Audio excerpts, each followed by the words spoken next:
আমন্ত্রণ news 24 sports লাইটে আপনাদের সাথে আছি আমি শাহরিয়ার বাবু। চলুন দর্শক জেনে নেই আজকের ম্যাচের খুঁটিনাটি সহ বিস্তারিত রিপোর্টের বাকি অংশে। 081010 এটা কোনো ফোন নাম্বার না। আগের ম্যাচেই এমন সংখ্যা ছিল পাকিস্তানের ব্যাটারদের, আর আজ দেখলো বাংলাদেশের ভক্তরা। হঠাৎ কি হলো বাংলাদেশের? কেন একাদশে আনলো 5 পরিবর্তন? ইচ্ছে করেই কি হার? আর লিটন কি শুধু অধিনায়ক হয়েই দলে টিকে রইল? লাস্ট কবে লিটনের ব্যাট থেকে একটি বড় ইনিংস দেখেছে বাংলাদেশ?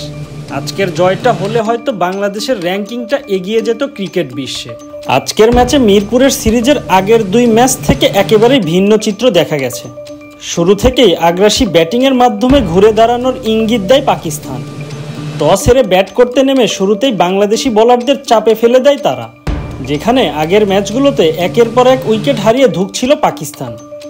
আজ সেখানে তারা খেলেছে আত্মবিশ্বাসের সঙ্গে। বিশেষ করে সাহিবজাদা ফারহান দেখিয়েছেন দারুণ এক ইনিংস, ছিলেন আগ্রাসনের মিশনে। 44 বলে 63 রানের ঝলমলো ইনিংস খেলে তিনি গড়েন দলের রানের ভিত। এদিকে শুরুতে সাইম আইয়ুব ও হাসান নেওয়াজ দ্রুত রান এনে দলকে এনে দেয় ভালো সূচনা। মাঝপথে কিছু উইকেট হারালেও তা খুব একটা বড় চাপ তৈরি করতে পারেনি।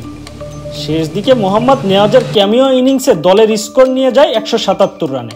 আর আজ নির্ধারিত 20 ওভারে 7 উইকেট হারিয়ে এই বড় সংগ্রহ দাঁড় করায় সফরকারী পাকিস্তান। বাংলাদেশের হয়ে আজ সবচেয়ে সফল বোলার ছিলেন তাসকিন আহমেদ, যিনি নিজের 3টি গুরুত্বপূর্ণ উইকেট তুলে নেন। এছাড়াও 2টি উইকেট তুলে নেন নাসুম আহমেদ। 178 রানের লক্ষ্যটা বাংলাদেশের ব্যাটিং লাইনের জন্য একটা কঠিনই ছিল। আজ বাংলাদেশের হয়ে প্রথমে তানজিদ তামিম ও নাঈম শেখকে আবারও ওপেনিংয়ে দেখা যায়, তবে আজও ব্যর্থ হয় তামিম। 2 বলে 0 রান করে প্যাভিলিয়নের পথ ধারে বাঁহাতি এই ব্যাটার।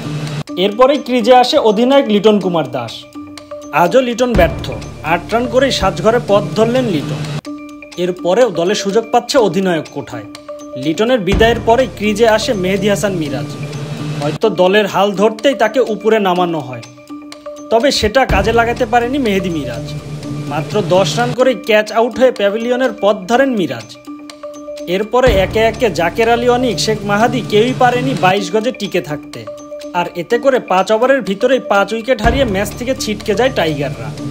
যদিও শামীম ও ওপেনার নাঈম কিছুটা হাল ধরে দলের, তাতে আর দলের জয়ের আশা ছিল না। আজ পাকিস্তান যেন মাঠে নেমেছিল নিজেদের সম্মান বাঁচানোর লক্ষ্যে, আর পাকিস্তানকে হোয়াইট ওয়াশের স্বপ্নই থেকে গেল টাইগারদের।